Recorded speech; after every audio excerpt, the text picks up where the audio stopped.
안녕하십니까. 최진호의 세상 사는 얘기입니다. 오늘은 대통령의 자질 12번째 얘기입니다. 공자의 서리발 같은 결단을 기대하라. 이런 주제가 되겠습니다. 공자가 왜 이렇게 이런 결단을 해야 하는지 정말 신기할 일입니다. 원래 공자는 학문으로 덕으로 다스렸는데 어떻게 서슬퍼렇게 이렇게 결단을 내려야 하는지에 대한 얘기를 오늘 말씀드릴까 합니다.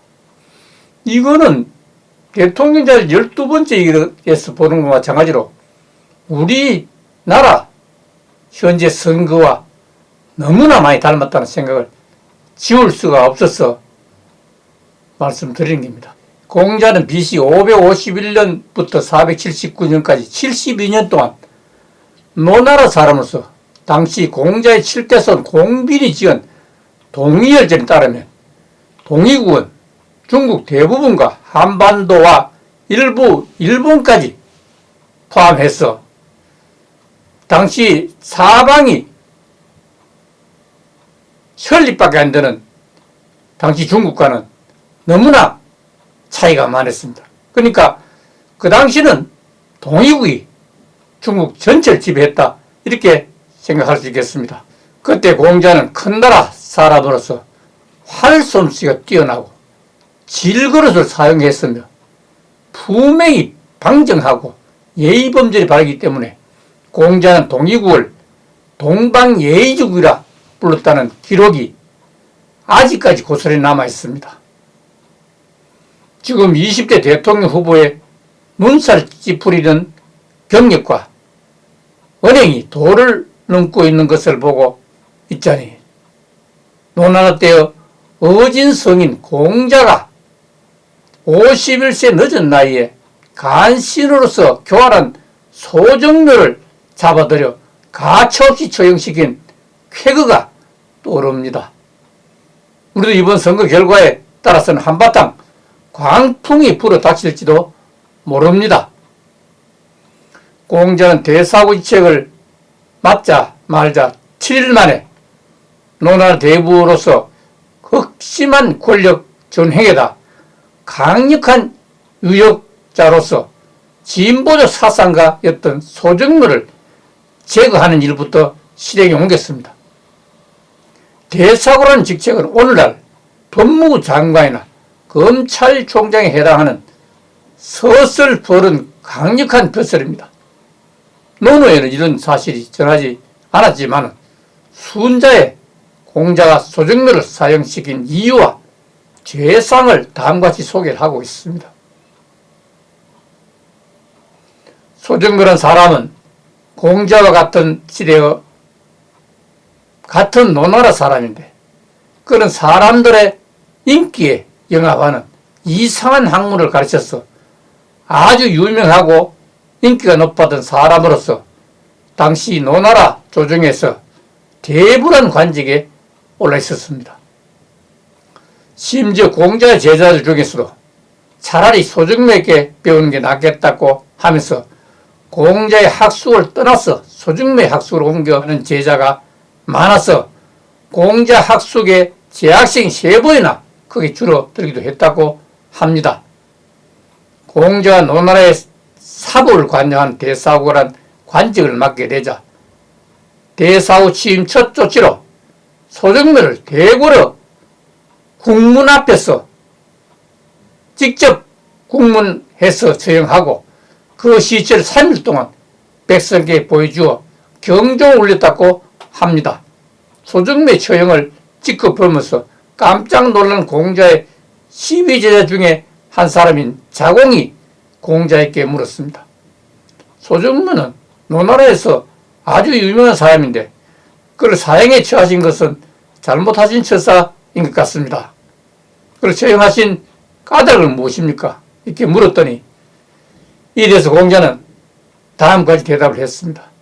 사람이 저질서는 안 되는 사악한 행위에는 5가지 유형이 있는데 도덕질은 거기에 들어가지도 않는다고 하면서 5가지 유행이란 첫째, 만사에 통달해 있는 것 같으면서도 마음이 음흉하여 흉악한 짓을 하는 것이고, 둘째, 행실이 괴팍하고 고집스러운 것이며, 셋째, 언행이 거짓되고 거활할 뿐만 아니라 넷째, 괴이하고 추잡스러운 일을 잡다하게 너무 많이 알고 있는 것이고, 다섯째는 그릇된 일을 일삼으면서도 겉으로는 교모하게 옳은 일이라고 꾸며대는 것이라고 이렇게 강조를 했습니다.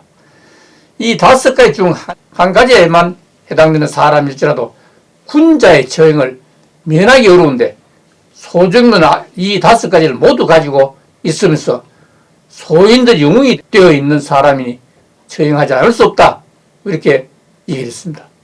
꼭 사형에 처해야 할 사람은 대낮에는 강도짓을 하고 밤중에는 남의 집 담장을 넘어가서 도둑질하는 사람이 아니라 나라를 어지럽히고 뒤엎을 그런 사람이라고 그렇게 강조를 했습니다.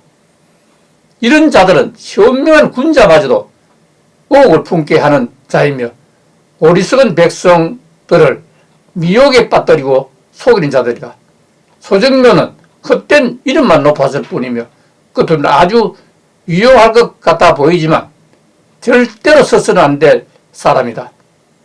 웬만큼 간사하고 교활한 인물이라면 보통의 지도자도 쉽게 처단할 수 있다. 이런 사실을 2500년 전 공자께서 우리에게 깨워주셨다는 생각을 지울 수가 없습니다. 그렇지만 청나라 때 중국의 공산주의자들은 소정을 처형한 공자의 행위를 공자의 일생일대의 오점이라고 지적하면서 반동사상가 임을 보여준 행위라고 이렇게 힐난하기도 했습니다. 다시 정리하면 그 못된 재간 가운데 하나만 가진 사람도 마침내 군자에게 처형당하지 않을 수 없다. 그런데 소정면 5가지 못된 재간을 모두 가진 자다. 그뿐만 아니라 어디 있든 추종자들을 끌어모으는 힘을 가진 자다. 그러므로 이런 자는 추종자들을 모아서 물을 짓고 교활한 언변으로 사악함을 감춘 채 대중들을 현혹시키고 억지로 옳은 것을 뒤집어 하려 할 여지가 충분한 자들이긴 하다고 그렇게 강조를 했습니다. 오는 3월 9일 선출되는 20대 대통령 후보의 선거운동을 보면서 지금 우리나라에서 벌어지고 있는 행태와 어쩌면 그렇게 똑같을까 하는 생각을 지울 수가 없습니다. 어떻든 이제 우리 국민들이 삿사로운 정실에 휩싸이지 말고 감언 이설에 속지도 말고 오직 국가 민족을 위해서 국가 발전에 이바지할 수 있는 훌륭한 대통령을 선출해 주실 것을 간곡히 부탁드리면서 오늘 선거 결과를 지켜볼 것입니다. 투표 잘 하시기 바랍니다. 감사합니다.